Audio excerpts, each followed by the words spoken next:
convidar a todos os queridos para abrirem as suas Bíblias no livro de Atos.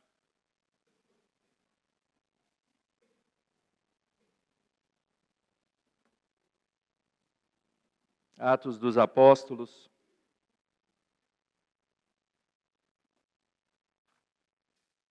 Capítulo 2.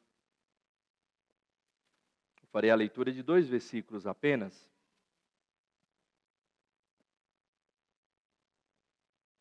Atos 2, 37 e 38.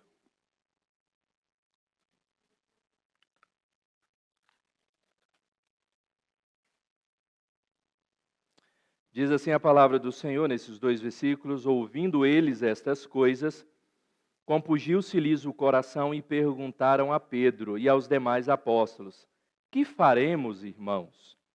Respondeu-lhes Pedro: arrependei-vos e cada um de vós seja batizado em nome de Jesus Cristo para a remissão dos vossos pecados e recebereis o dom do Espírito Santo.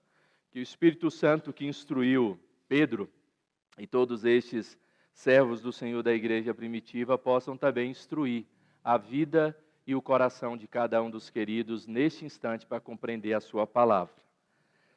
Meus amados, eu não sei se você se recorda quando você, ao ouvir a pregação do Evangelho, ao ouvir sobre o Senhor Jesus Cristo, qual foi a sua reação? O que passou no seu coração no dia? Talvez você nem se lembre deste dia. Talvez você tenha iniciado a sua vida desde pequenininho na igreja. Os seus pais traziam você para a igreja. Você aprendia como essas crianças aprendem no culto infantil, na escola dominical. E talvez não tenha tido algo ou um momento extraordinário de conversão. Mas eu não tenho dúvida que, mesmo você que tenha vivido essa situação, você em algum momento, quando ouve falar do Senhor Jesus Cristo, no seu coração, enche de algum sentimento. Não pode ser indiferente quando nós ouvimos falar do Senhor Jesus Cristo. Não pode ser diferente quando nós ouvimos falar da cruz de Cristo, do seu sacrifício, do seu amor derramado naquela cruz. Não pode ser mais uma história, não pode ser mais um acontecimento histórico, mas tem que ser algo que de fato faz diferença no nosso coração quando assim nós ouvimos. O contexto dessa passagem no livro de Atos é aquele contexto da descida do Espírito Santo, onde nós temos ali um momento em que, 40 dias depois da ressurreição de Jesus, Jesus dá instrução aos seus discípulos como eles deveriam proceder, volta para Jerusalém e aguarde. E depois o Senhor Jesus Cristo sobe aos céus.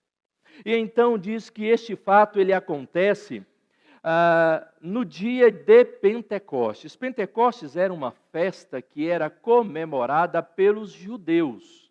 O Pentecostes, de alguma forma, ele não tem a referência, ou o Pentecostes não começou, não se iniciou com a descida do Espírito Santo. O Pentecostes, o dia de Pentecostes, já existia. Fazia parte do calendário judaico este dia. Então os discípulos ouvem o Senhor Jesus Cristo, voltam para Jerusalém, sobem para um lugar, um andar de cima de uma casa chamada cenáculo, e ficam ali em oração, aguardando o que Jesus havia prometido, o que estava prometido no Antigo Testamento. E então a festa de Pentecostes, no calendário judaico, era 50 dias depois da Páscoa. Ou seja, a Páscoa Jesus ressuscita, fica 40 dias com os discípulos nesta terra depois de ressuscitado, e Jesus dá ordem, sobe aos céus depois de 40 dias. Os discípulos ficam neste lugar em oração por 10 dias. 10 dias em oração. 10 dias se consagrando ao Senhor, 10 dias obedecendo ao Senhor Jesus Cristo para que eles aguardassem ali algo que iria acontecer.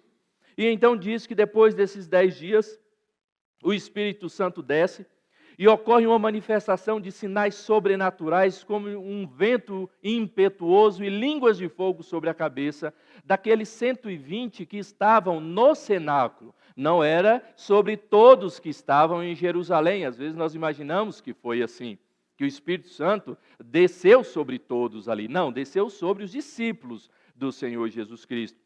E diz que eles falavam, um falava numa língua, outro falava noutra. O Jamil comentou, ali haviam pessoas de várias regiões, de 14 regiões estavam ali, cada um falando uma língua diferente, mas compreensível. E as pessoas não entenderam aquilo. O que eles estão fazendo? Eles estão bêbados. Beberam e por isso que eles estão falando todas essas coisas? E então diz que Pedro, ao ouvir isso, se levanta e começa a pregar para aquela multidão que estava ali em Jerusalém. E ele começa a pregar e falando, veja o versículo 22, varões israelitas. Pedro estava pregando para judeus, para um povo que era de Israel, o povo, pessoas que estavam ali, que fazia parte do povo de Israel. E então diz que Pedro, quando levanta a sua voz, aquela multidão silencia, ouvindo a pregação de Pedro, e ele começa então a explicar quão especial, quão singular era aquele momento. O que estava acontecendo naquele momento? Que aquelas pessoas não estavam entendendo o que era tudo aquilo. Então Pedro, na sua pregação, passa a mostrar, a explicar o que estava acontecendo.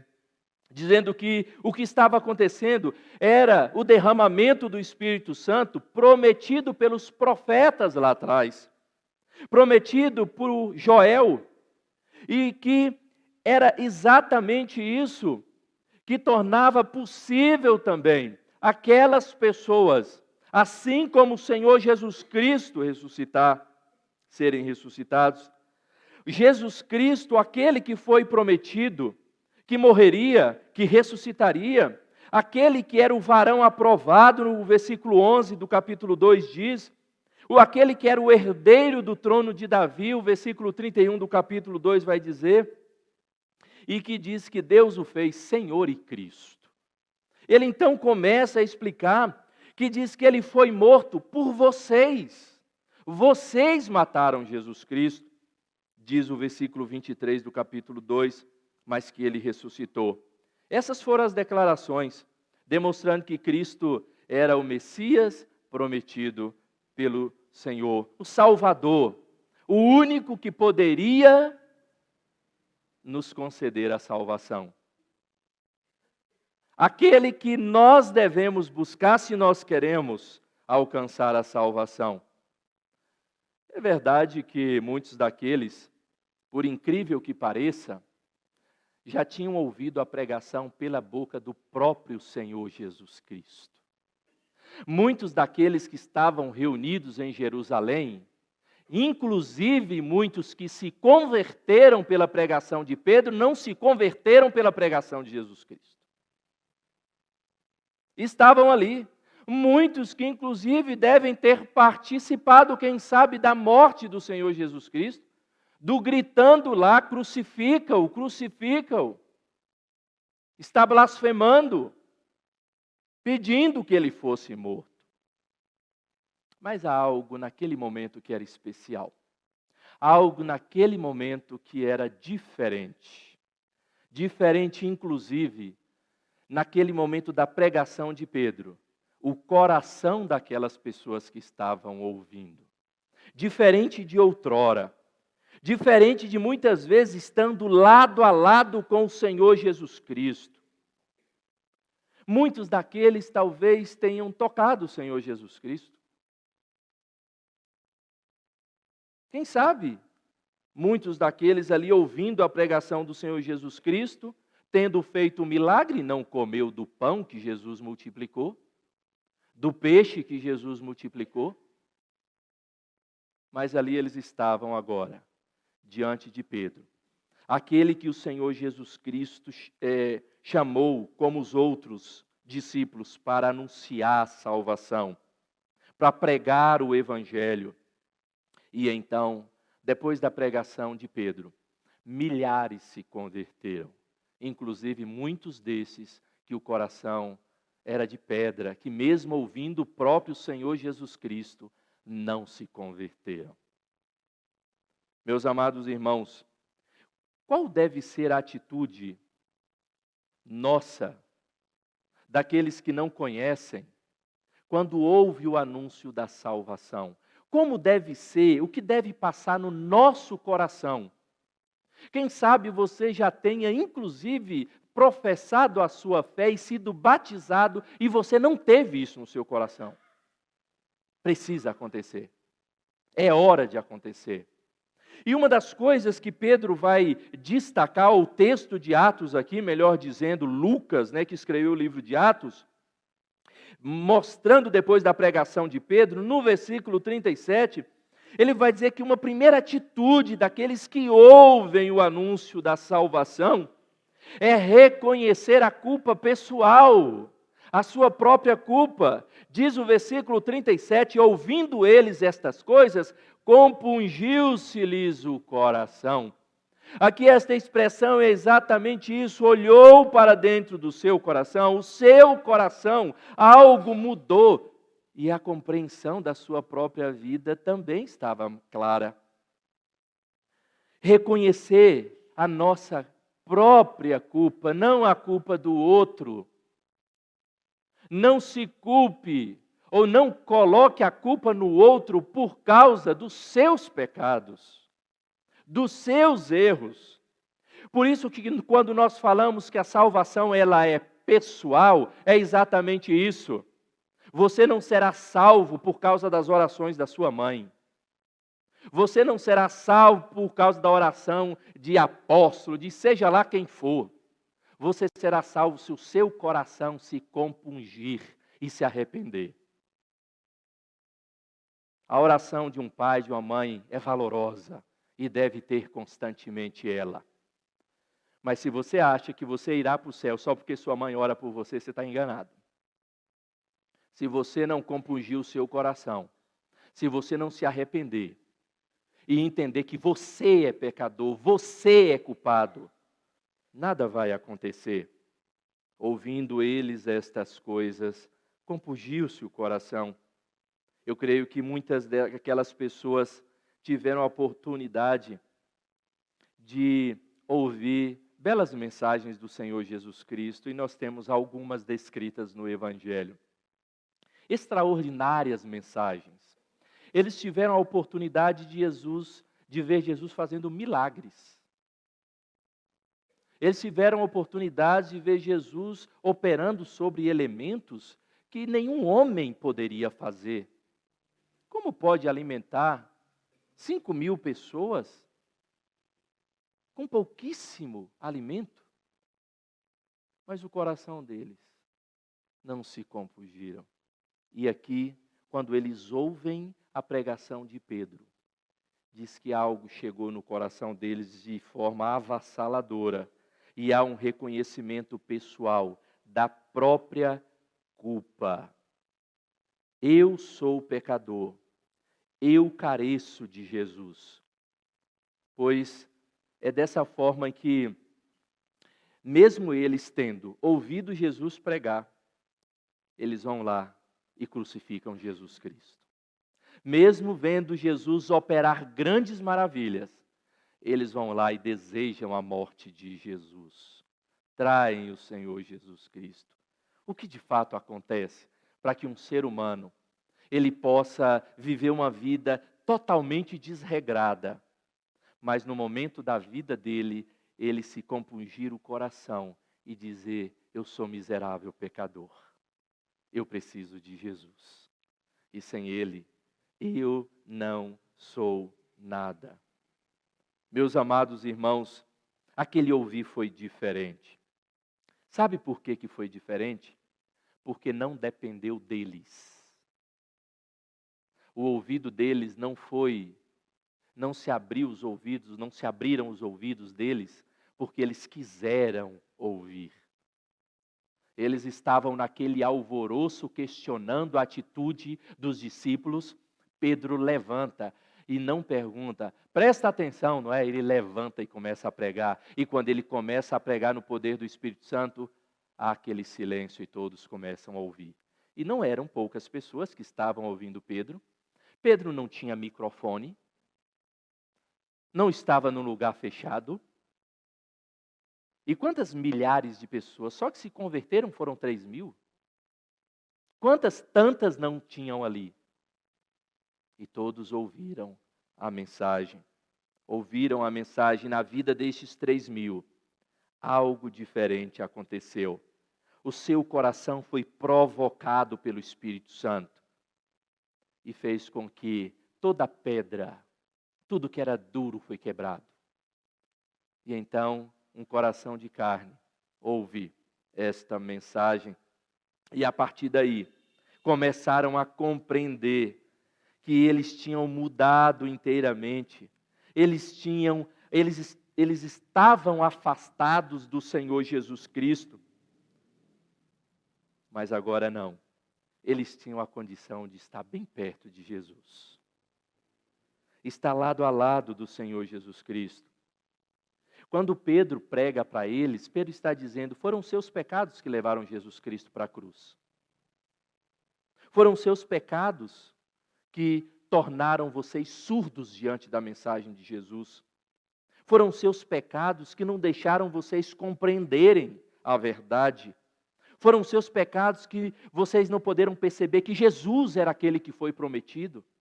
Foram seus pecados que não o consideraram como herdeiro do trono de Davi, o ungido de Deus. Foram seus pecados.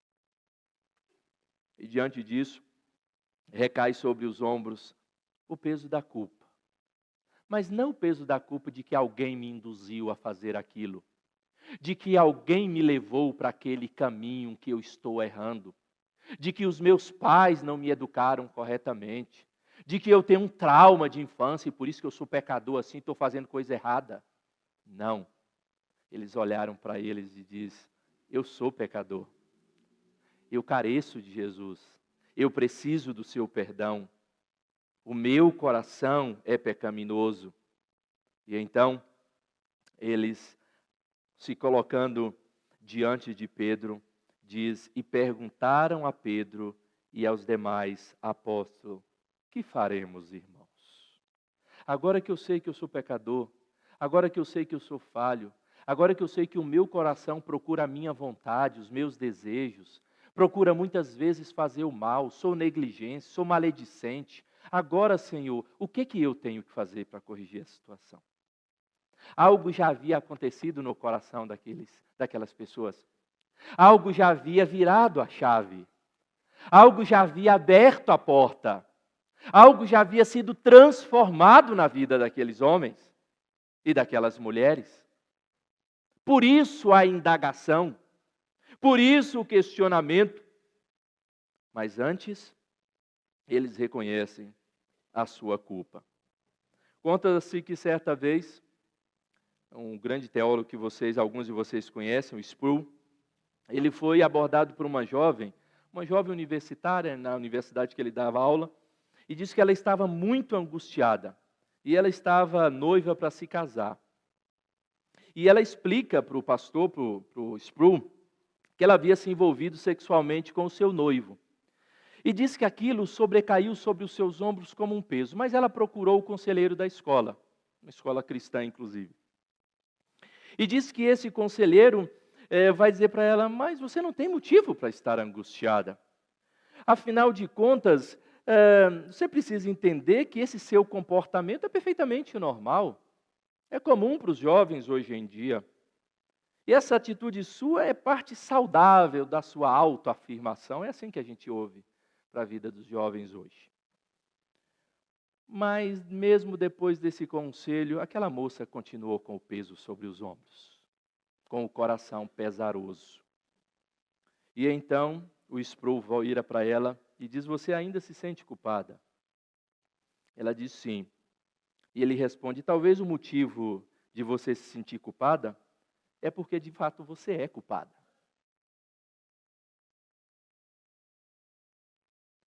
É Deus quem proíbe, não somos nós. É Deus quem diz o que é pecado. E quando nós quebramos a lei de Deus, nós estamos indo contra a lei estamos incorrendo em pecado. E o pecado, na vida daqueles que são de Cristo, incorre em culpa. Isso é algo real. Culpa é algo real no coração do pecador que é salvo. Do pecador que não é salvo, isso não faz diferença nenhuma. Pelo contrário, isso é prazeroso, como tantas outras coisas. No coração do pecador salvo, gera culpa. E essa culpa precisa ser sanada. Meus amados, mas outra coisa que nós vemos aqui, nesse texto, agora no versículo 38, além desta primeira atitude que eles ali tiveram diante da pregação de Pedro, que foi de reconhecer a sua culpa própria, pessoal, não do outro, não porque foi influenciado, ou tantas desculpas que muitos dão por causa dos seus pecados, o que acontece ali é uma atitude de arrependimento pelo pecado, coisa tão simples, não é verdade? Arrepender-se do pecado, diz o versículo 38, Pedro responde, arrependei-vos. Simples. Mas vocês não estão se sentindo culpados? A culpa é por causa do pecado? O pecado é algo real e a culpa também é? Então se arrependa, é simples. É o caminho mais curto para o perdão de Deus, é o arrependimento. E Pedro só faz isso, arrependei-vos. Arrependei-vos. Vejam que após eles reconhecerem essa real condição dos seus corações, não há muito o que analisar, não há muito o que fazer, não há um segredo, não há uma receita mirabolante. Arrepender. Arrependei-vos, diz Pedro, é a solução para o peso do pecado.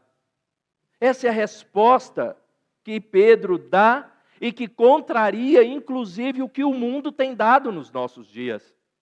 Para o mundo, tantos erros e tantos pecados não pode nem gerar culpa. Não pode nem gerar isso. E nós, inclusive, precisamos ter muito cuidado.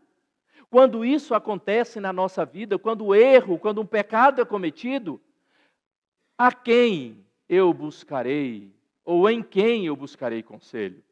Porque talvez seu conselheiro vai dizer, bobagem. Você está assim por quê? Imagina, você não tem por que estar assim.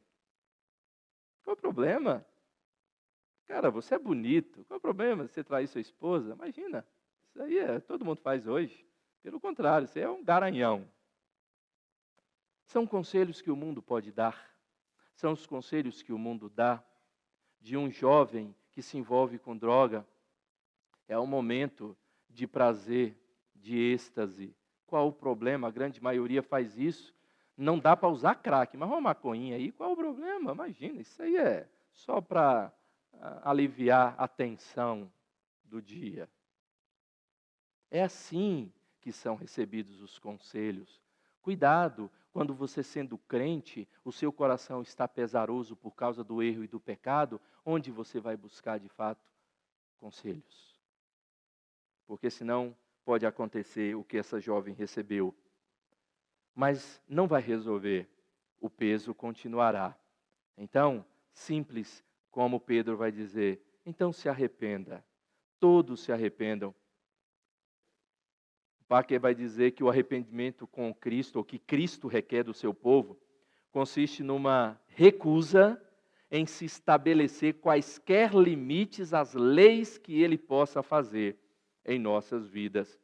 Ou seja, o arrependimento que nós devemos ter diante de Cristo é de fato, todo o povo de Cristo, nós não termos exceções.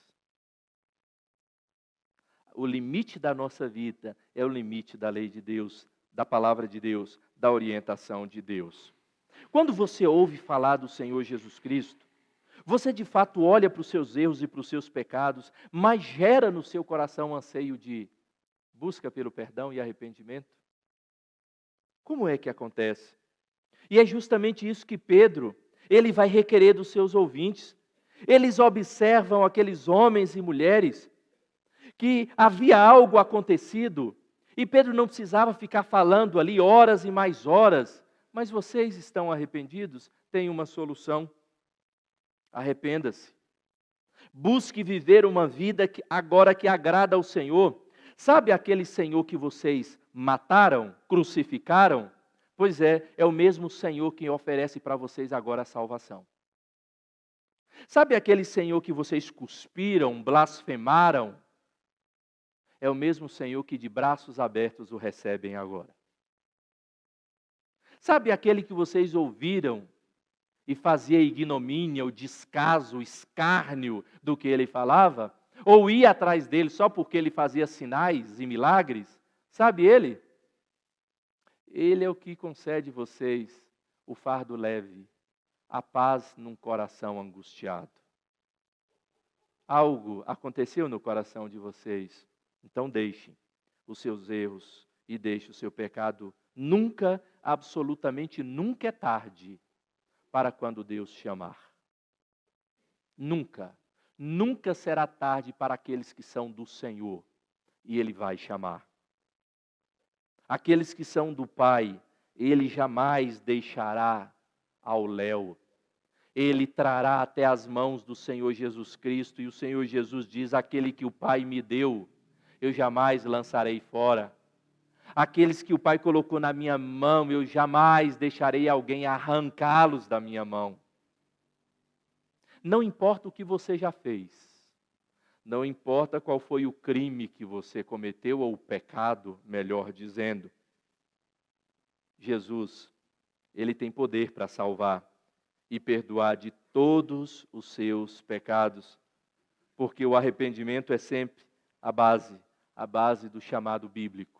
Ou seja, arrependei-vos, é essa base.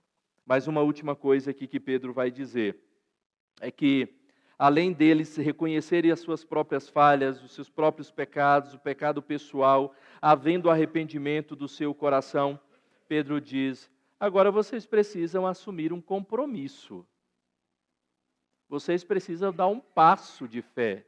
Se vocês já salvaram, se vocês já foram chamados, se vocês já foram transformados no coração, agora caminhe. Arrependei-vos e cada um de vós seja batizado em nome de Jesus Cristo para a remissão dos vossos pecados e recebereis o dom do Espírito Santo. Ou seja, depois do apóstolo mostrar a necessidade do arrependimento, ele agora exorta que uma vez arrependidos, eles precisavam ser batizados, fazer parte do corpo de Cristo, estar inserido no corpo do Senhor Jesus Cristo, no reino de Deus, de fato e de verdade. Sendo salvos, nós fazemos parte deste corpo. Para fazer parte deste corpo, nós receberemos o batismo, como tantos já receberam. E o texto quer nos mostrar é que somente aqueles que se arrependem do pecado desejará ter uma nova vida, onde as algemas do pecado outrora que estavam amarradas, elas podem ser quebradas, não pelo nosso poder, mas o poder do Espírito Santo. E sendo quebrados essas algemas, nós não somos mais escravos do pecado. Não sendo mais escravos do pecado, nós temos a condição, de fato, ir até o Senhor Jesus Cristo. Porque agora Ele é o nosso Senhor. Não mais o pecado, não mais o mundo, não mais o inimigo, não mais nós mesmos. O nosso Senhor agora é o Senhor Jesus Cristo. Todas as amarras, todas as cadeias foram quebradas no nome de Cristo.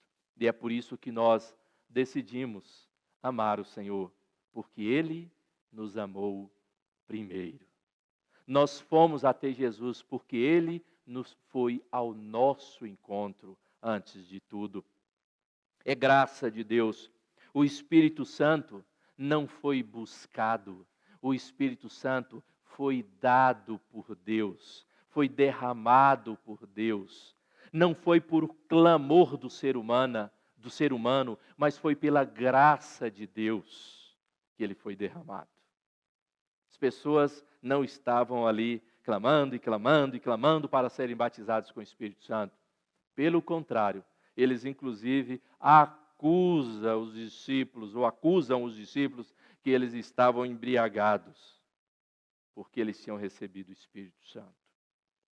Meus queridos e amados, nós devemos, sem dúvida alguma, ter o nosso coração voltados para o Senhor Jesus Cristo, porque o fato de ser recebido em nome de Jesus, nós temos que ter um compromisso com Jesus. Nós somos salvos pelo nome de Jesus, o nosso compromisso é com Jesus. Não é com outra pessoa. Não é com a igreja em primeiro lugar, é com Jesus em primeiro lugar. O seu compromisso com Jesus lhe faz comprometer-se com o reino de Deus, com a igreja, que é o corpo de Cristo nesta terra, e ser fiel às todas as orientações e vontade do Senhor para a sua vida.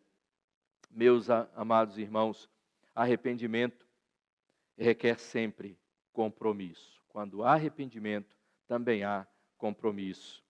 Quando o Senhor Jesus Cristo, no Evangelho de Mateus, diz que quem ama seu pai ou sua mãe, seu filho ou sua filha, mais do que a mim, não é digno de mim.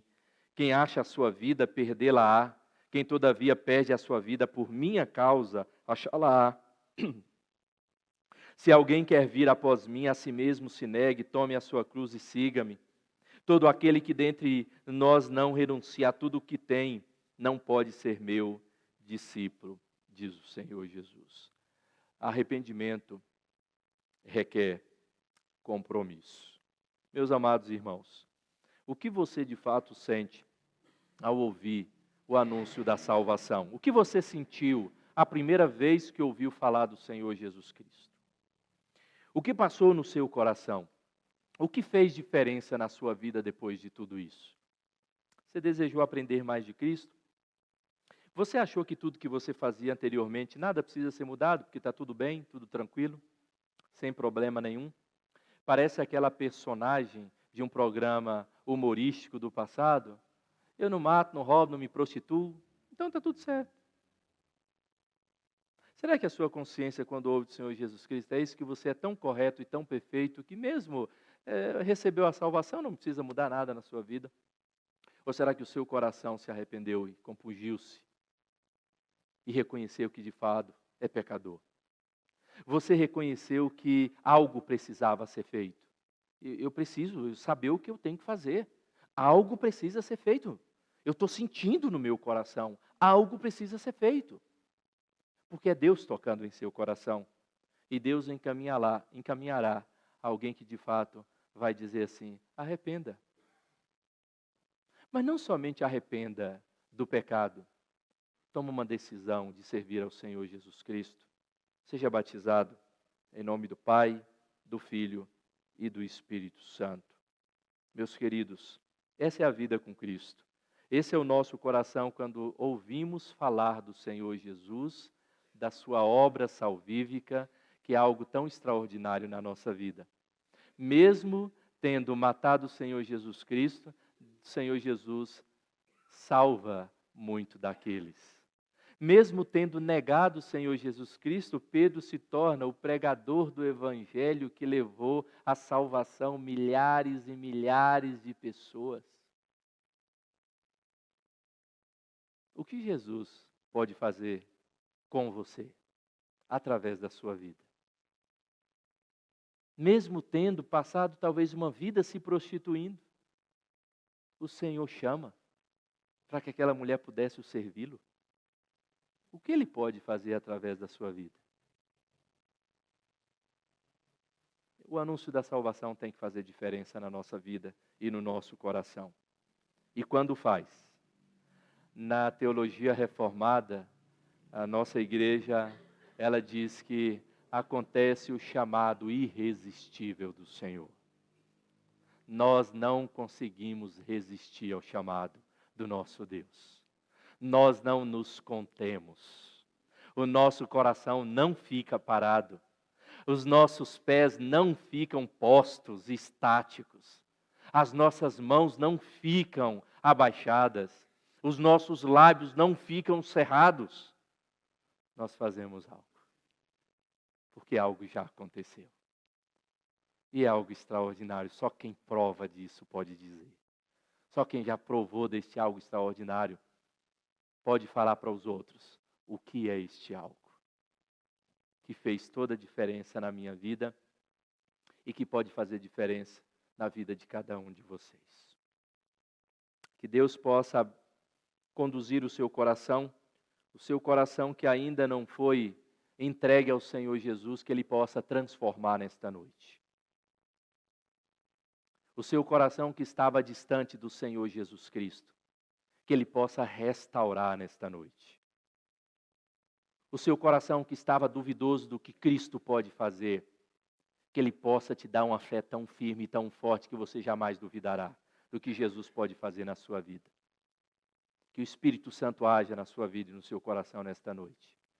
E que algo extraordinário possa acontecer na sua vida, em nome de Jesus. Amém, queridos?